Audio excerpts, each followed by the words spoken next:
हरे कृष्णा, राधे राधे, जय श्री कृष्णा, जय श्री कृष्णा। श्रीमद् भागवत गीता के 9वें अध्याय, 9वां अध्याय शुरू होता है यहाँ से। तो ये 9वें अध्याय का पहला श्लोक है जो इस तरह है। इद तु ते गृहतम प्रविच्याय मम सूर्यवे ज्ञानम विज्ञान साहित्यम यज्ञ तत्वाय मोक्षसो श्रुतभमतम। श्री भगवान ने कहा, हे अर्जुन, चूंकि तुम मुझसे कभी भी ईर्ष्या नहीं करते, इसलिए मैं तुम्हें ये परम गुह ज्ञान तथा अनुभूति बतलाऊंगा, जिसे जान करके तुम संसार के सारे कलेशों से मुक्त हो जाओगे। इसका तात्पर्य है, ज्यों-ज्यों भक्त भगवान के विषय में अधिक सुनता है, त्यों वो अप्रकाशित होता जाता है। ये श्रवण विधि श्रीमद्भागवत गीता में इस प्रकार अनुमोदित है। भगवान के संदेश शक्तियों से पूरित होता है, जिनको अनुभूति तभी होती है जब भक्तजन भगवान संबंधी कथाओं की परस्पर चर्चा करते हैं। इसे मनोधर्मियों या विद्यालयों या विद्यों के सदृश से नहीं प्राप्त किया जा सकता, क्योंकि ये अनुभूति ज्ञान विज्ञान है।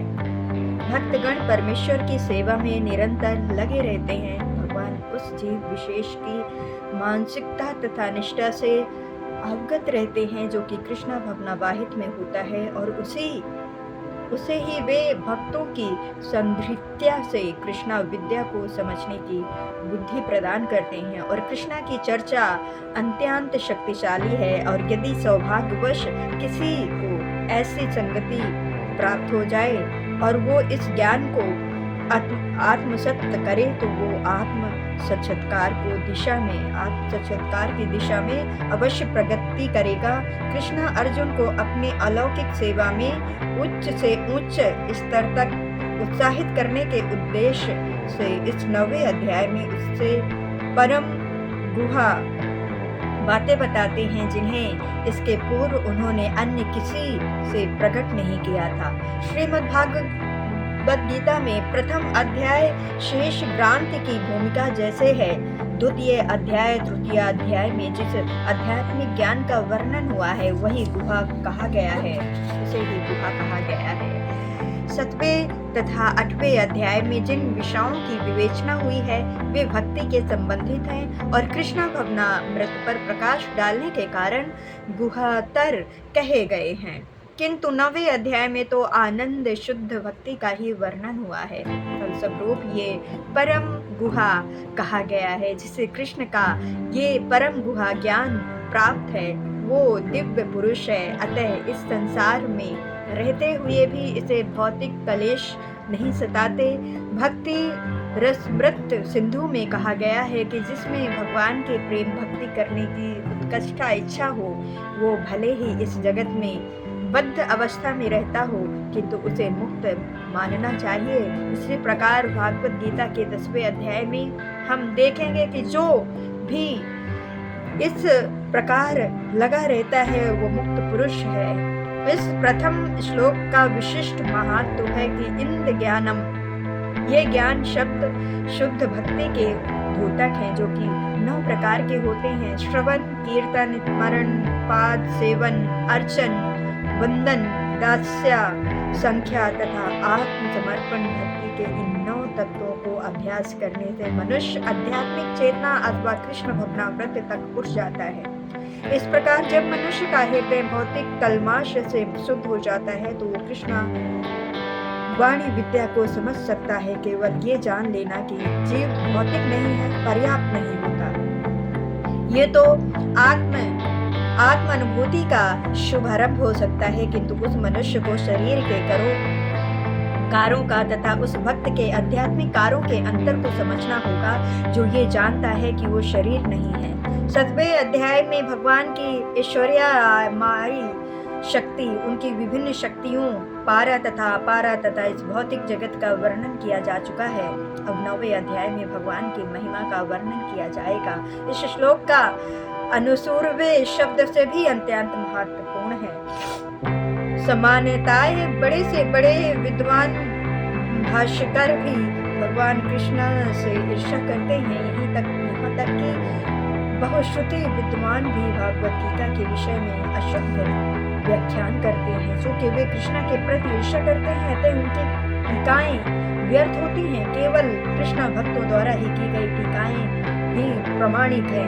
कोई भी ऐसा व्यक्ति जो कि कृष्ण के प्रति ईर्ष्यालु है, ना तो वो कृष्ण भगवत गीता की संख्या कर सकता है और ना पूर्णता ज्ञान प्रदान कर सकता है। जो व्यक्ति कृष्ण को करे जाने बिना उनके चरित्र की आलोचना करता है वो मूर्ख है। अतः ऐसी टीकाओं से सावधान रहना चाहिए। जो व्यक्ति ये समझते हैं कि कृष्ण भगवान है और शुद्ध तथा दिव्य पुरुष है, उनके लिए अध्याय लाभप्रद होगा। दूसरा श्लोक है जो इस तरह है, राज विद्या है राजगुहा पवित्रामि मुक्तमं प्रत्यक्षा गर्मम धर्मस्या है सुखम कर्तव्यम। भागवत गीता का इसका तात्पर्य ये है कि भागवत गीता का ये अभ्यास विद्याओं का राजा राज विद्या का कहलाता है, क्योंकि ये पूर्ववर्ती व्याख्यात समस्त सिद्धांतों एवं दर्शनों का सार है। भारत के प्रमुख दार्शनिक गौतम, कणद, कपिल, याज्ञवल्क्य, शक्तिशाली तथा वैष्णव हैं। उससे अंत में व्यासदेव आते हैं जो कि वेदास सूत्र के लेखक हैं। अतः दर्शन या दिव्य ज्ञान के क्षेत्र में किसी प्रकार का अभाव नहीं है। अब भगवान कहते हैं कि ये जानव अध्ययन से ऐसे समाप्त ज्ञान का राज है। ये वेद अध्ययन से प्राप्त ज्ञान एक विभिन्न दर्शनों का सार है। ये गुहतम है, क्योंकि गुहा ये दिव्य ज्ञान में आत्मा तथा शरीर के अंतर को जान जाता है। समस्त गुहा ज्ञान के इस राजा राज विद्या की पराकाष्ठा है, भक्ति योग है। सामान्यतः लोगों को इस गुहा ज्ञान की शिक्षा नहीं मिलती है, उन्हें ब्रह्मा शिक्षा दी जाती है। जहाँ तक सामान्य शिक्षा का संबंध है उसमें राजनीतिक, समाज शास्त्र, भौतिक, रसायन शास्त्र, गणित, ज्योतिष ज्ञान, इंजीनियरिंग आदि मनुष्य व्यस्त रहते हैं।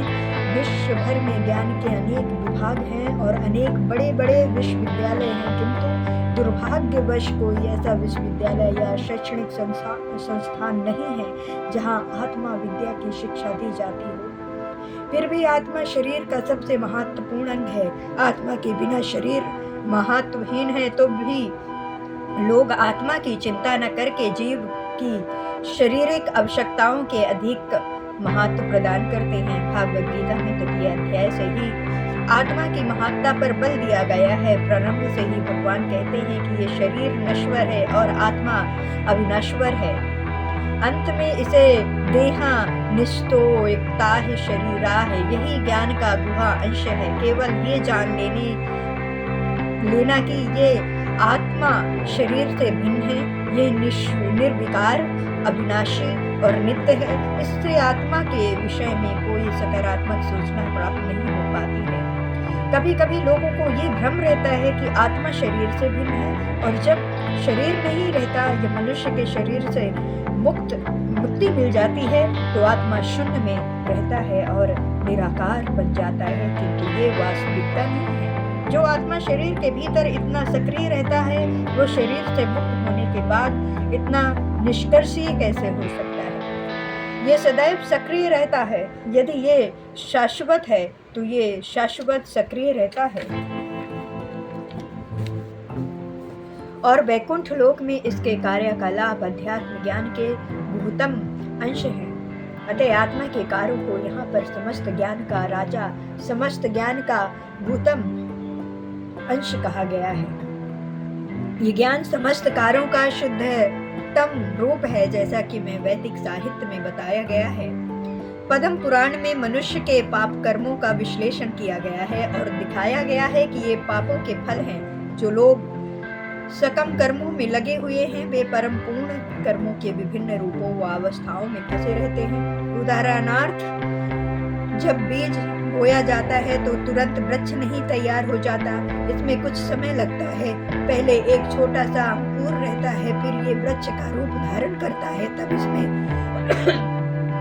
तब इसमें फूल आते हैं, फल लगते हैं और तब बीज बोने वाले व्यक्ति फूल तथा फल का उपयोग कर सकते हैं। इसी प्रकार जब कोई मनुष्य पर या पाप कर्म करता है तो बीज की भांति इसके भी फल मिलने में समय लगता है। इसमें भी कई समस्याएं, कई अवस्थाएं होती हैं। भले ही व्यक्ति में पाप कर्मों का उदय होना बंद हो चुका हो, किंतु किए गए पाप कर्म का फल तब भी मिलता रहता है। कुछ पाप तब भी बीज रूप में बचे रहते हैं, कुछ फलीभूत हो चुके होते हैं, जिन्हें हम दुख तथा वेदना के रूप में अनुभव करते हैं। जैसे कि 7वें अध्याय के 28वें श्लोक में बताया गया है कि जो व्यक्ति समस्त पाप कर्मों के फलों बंधनों का अंत करके भौतिक जगत के द्वंद्वों से मुक्त हो जाता है, वो भगवान कृष्ण के भांति भक्ति में लग जाता है। दूसरे शब्दों में, जो लोग भगवान भक्ति में लगे हुए हैं वे समस्त कर्म फल बंधनों से पहले से ही मुक्त रहते हैं। इस बंधन की पुष्टि पद्म पुराण में हुई है। अप्रवाह बंधन फलम पूट बीजय फलो मुखम क्रमणाः पीते विभूषणाकृतम। जो लोग भगवान भक्ति में रत हैं, उनके सारे पाप कर्म चाहे फलीभूत हो चुके हों, सम्मान्य हो या बीज रूप हो, या क्रमशः नष्ट हो जाते हैं। अतः भक्ति की शुद्धिकरणी शक्ति अत्यंत प्रबल है और पवित्रतम उत्तम अर्थात विशुद्धतम कहलाती है। और उत्तम तात्पर्य दिव्य है और तत्सम का अर्थ ये भौतिक जगत का अंधकार है और उसका उत्तम का अर्थ भौतिक कार्यों से परे हुआ है। और भक्तिमय कार्यों को कभी भी भौतिक नहीं मानना चाहिए। यद्यपि कभी ऐसा प्रतीत होता है कि भक्त भी समस्त सामान्य जनों की भांति रहते हैं। जो व्यक्ति भक्ति के अवगत होते हैं वे भी जान सकते हैं कि भक्ति माय कार्य भौतिक नहीं होते हैं, वे आध्यात्मिक होते हैं और प्रवृत्ति के गुणों से सर्वथा अदृश्यित होते हैं। कहा जाता है कि भक्ति की संपन्नता इतनी पूर्ण होती है कि उसके फलों का प्रत्यक्ष अनुभव किया जा सकता है।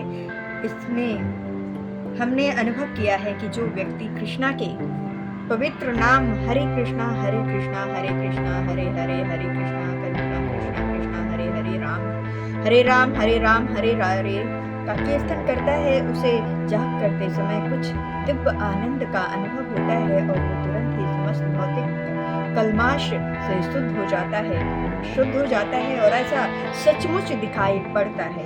यही नहीं, यदि कोई श्रवण करने में भी नहीं अपितु भक्ति कर्मों के संदेश को प्रचारित करने में भी लगा रहता है या कृष्ण भवनामृत के प्रचार कार्यों से सहमत करता है तो उसे भी क्रमशः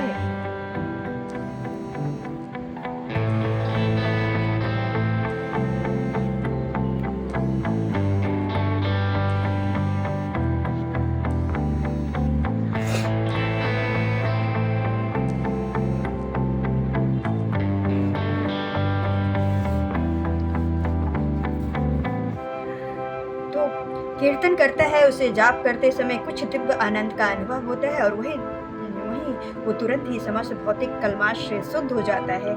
ऐसा सचमुच दिखाई पड़ता है। यही नहीं, यदि कोई श्रवण करने में भी भक्ति कर्मों के संदेश को प्रचारित करने में भी लगा रहता है या कृष्ण भवनामृत के प्रचार कार्यों में सहायता करता है तो उसे क्रमशः आध्यात्मिक उन्नति का अनुभव होता रहता है।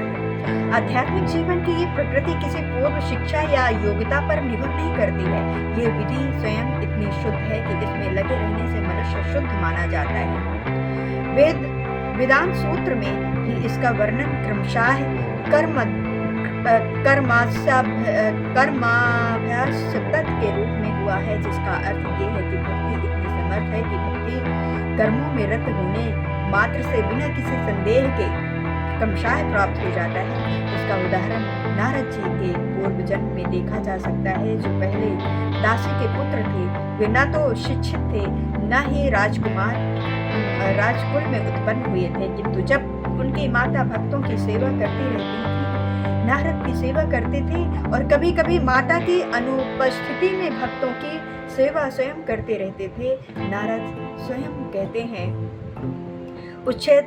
उच्छिष्ट लेपनानुमोदितो दिज्याय संस्तं भुज्यते तदं किलिबशाय एवं प्रवस्ताय विशुद्धे चेततं स्वतंत्रतम एतम रुचिताय प्रजन्ते। श्रीमद् भागवत गीता के इस श्लोक में नारद जी अपने शिष्य व्यासदेव से अपने पूर्व जन्म का वर्णन करते हैं और कहते हैं कि पूर्व जन्म में बालकाल में वे चतुर्मास में शुद्ध भागवतों को सेवा किया करते थे, जिससे उन्हें उनकी संगति प्राप्त हुई। कभी कभी वे ऋषि अपनी थालियों में उच्छिष्ट भोजन छोड़ देते और ये बालक थालियां धोते समय उच्छिष्ट भोजन के चखना चाहता था। अतः उसने उन ऋषियों से अनुमति मांगी और जब उन्होंने अनुमति दे दी तो बालक नारद उस उच्छिष्ट भोजन को खाता था। फलस्वरूप वो अपने समस्त पाप कर्मों से मुक्त हो गया। ज्यों ज्यों वो उच्छिष्ट खाता रहता त्यों त्यों वो ऋषियों के सम्मान शुद्ध हृदय बनता गया, जो कि वे महाभागवत भगवान की भक्ति का आस्वाद श्रवण तथा कीर्तन द्वारा करते थे। अतः नारद भी क्रमशः वैसी रुचि विकसित कर ली। नारद आगे कहते हैं, त्रतवाय कृष्णा कथा प्रज्ञान्तम अनुग्रहणाय श्रवण मनमोहता तः श्रद्धाय मेनुस्पादाय वृषवन्ताय प्रियश्रवगम मम भागवत रुचा। ऋषियों की संगति करने से नारद में भी भगवान की महिमा के श्रवण तथा कीर्तन की रुचि उत्पन्न हुई और उन्होंने भक्ति की तीव्र इच्छा विकसित की। अतः जैसा कि वेदांत सूत्र में कहा गया है, क्रमशः कर्म सताह, जो भागवत भक्ति के कार्य में केवल लगा रहता है उसे स्वतः सारी अनुभूति हो जाती है और वो सब समझने लगता है।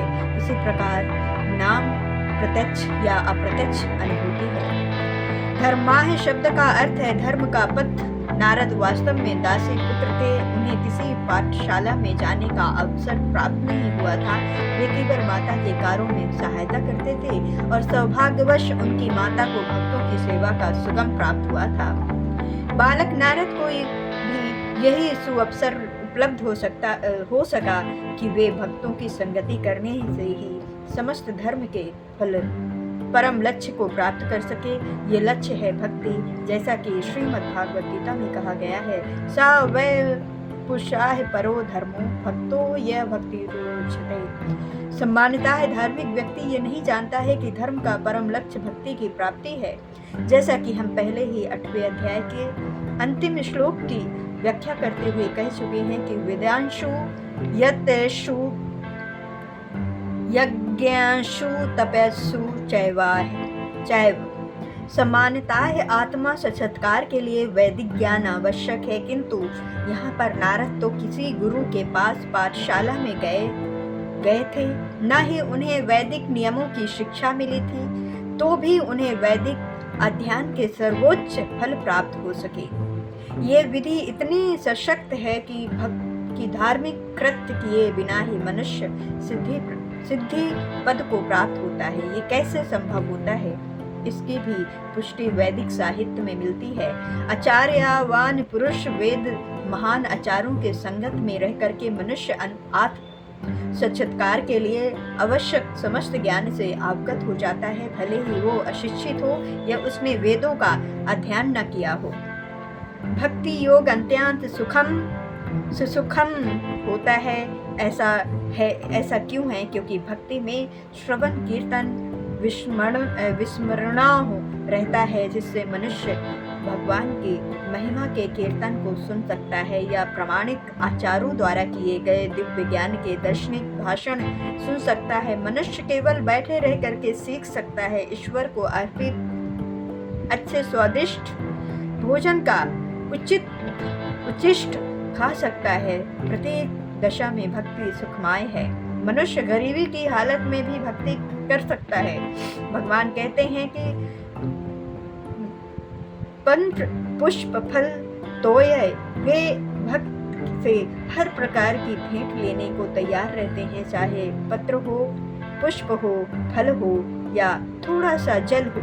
जो कुछ भी संसार के किसी भी कोने में उपलब्ध हो या किसी भक्ति द्वारा उसकी सामाजिक स्थिति पर विचार किए बिना अर्पित किए जाने पर भगवान को ये स्वीकार है। यदि उसे प्रेम पूर्वक चढ़ाया जाए, इतिहास में ऐसे अनेक उदाहरण प्राप्त हैं। भगवान के चरण कमलों पर चढ़े तुलसी दल का आस्वाद करके सुकुमार जैसे मुनि महान भक्त बन गए। अतः भक्ति योग अति उत्तम और इसे प्रसन्न मुद्रा में संपन्न किया जा सकता है। भगवान को तो बस प्रेम प्रिय हैं, जिससे उन्हें वस्तुएं अर्पित की जाती हैं। यहाँ पर कहा गया है कि भक्ति सशक्त है, ये वैसी नहीं है जैसा कि मायावादी चिंतक साधिकार कहते हैं। यद्यपि वे कभी कभी भक्ति करते हैं, किंतु उनकी ये भावना रहती है कि जब तक मुक्ति न मिल जाए तब तक उन्हें भक्ति करते रहना चाहिए, किंतु अंत में जब वे मुक्त हो जाएंगे तो ईश्वर से उनका तदमाय हो जाएगा। इस प्रकार की अस्थायी समिति स्वतार्थमाय भक्ति शुद्ध भक्ति नहीं मानी जा सकती है। वास्तविक भक्ति तो मुक्ति के बाद भी बनी रहती है। जब भक्त भगवत धाम को जाता है तो वहाँ भी वो भगवान की सेवा में रहता है, रत हो जाता है। भगवान से तदाकार नहीं होना चाहिए। जैसा कि भागवत गीता में देखा जाएगा कि वास्तविक मुक्ति भक्ति के बाद प्रारंभ होती है। मुक्त होने पर जब मनुष्य ब्रह्मपद पर स्थित होता है, ब्रह्मभूति, तो उसकी भक्ति प्रारंभ होती है। समेषु भूतेषु भक्ति लभते परम। कोई भी मनुष्य कर्म योग, ज्ञान योग, अष्ट योग या अन्य योग करके भगवान को नहीं समझ सकता है। इन योग विधियों से मुक्ति योग की दिशा में किंचित प्रगति हो सकती है, किंतु भक्ति अवस्था को प्राप्त हुए बिना कोई भगवान को समझ नहीं पाता। श्रीमद् भागवत गीता में इसकी भी पुष्टि हुई है कि जब मनुष्य भक्ति योग संपन्न करके विशेष रूप से किसी महात्मा से श्रीमद् भागवत या भागवत गीता सुन करके शुद्ध हो जाता है, तो वो कृष्णा विद्या या तत्व ज्ञान को समझ सकता है एवं प्रसन्न मानसो भगवत गीता है। जब मनुष्य का हृदय समस्त व्यर्थ की बातों से राहित हो जाता है तब वो समझ सकता है कि ईश्वर क्या है। इस प्रकार भक्ति योग या कृष्णा भवनामृत समस्त विद्याओं का राजा और समस्त भू ज्ञान का राजा है। ये धर्म का शुद्धतम रूप है और इसे बिना कठिनाई के सुख पूर्वक संपन्न किया जा सकता है। अतः मनुष्य को चाहिए कि इसे ग्रहण करे। हरे कृष्णा जय श्री कृष्णा जय श्री कृष्णा जय श्री राधे राधे राधे राधे राधे राधे।